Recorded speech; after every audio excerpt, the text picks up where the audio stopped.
All day long they played, and in the evening they came to the giant to bid him goodbye. "But where is your little companion?" he said. "The boy I put into the tree." The giant loved him the best because he had kissed him. "We don't know," answered the children. "He has gone away." "You must tell him to be sure and come here tomorrow," said the giant. But the children said that they did not know where he lived, and had never seen him before, and the giant felt very sad. Every afternoon, when school was over, the children came and played with the giant. But the little boy whom the giant loved was never seen again.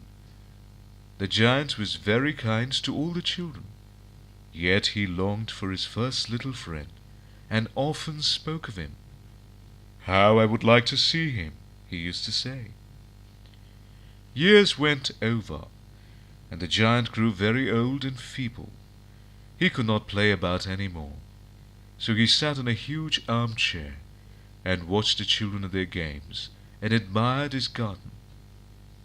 "I have many beautiful flowers," he said, "but the children are the most beautiful flowers of all." One winter morning he looked out of his window as he was dressing. He did not hate the winter now, for he knew that it was merely the spring asleep, and that the flowers were resting.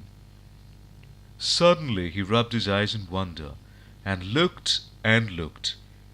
It certainly was a marvelous sight. In the farthest corner of the garden was a tree quite covered with lovely white blossoms. Its branches were all golden, and silver fruit hung down from them, and underneath it stood the little boy he had loved. Downstairs ran the giant in great joy, and out into the garden. He hastened across the grass, and came near to the child, and when he came quite close, his face grew red with anger, and he said, "Who hath dared to wound thee?" For in the palms of the child's hands were the prints of 2 nails, and the prints of 2 nails were on the little feet. "Who hath dared to wound thee?" cried the giant. "Tell me, that I may take my big sword and slay him." "Nay," answered the child, "but these are the wounds of love." "Who art thou?" said the giant, and a strange awe fell on him, and he knelt before the little child.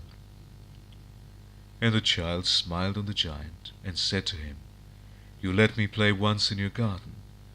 Today you shall come with me to my garden, which is paradise."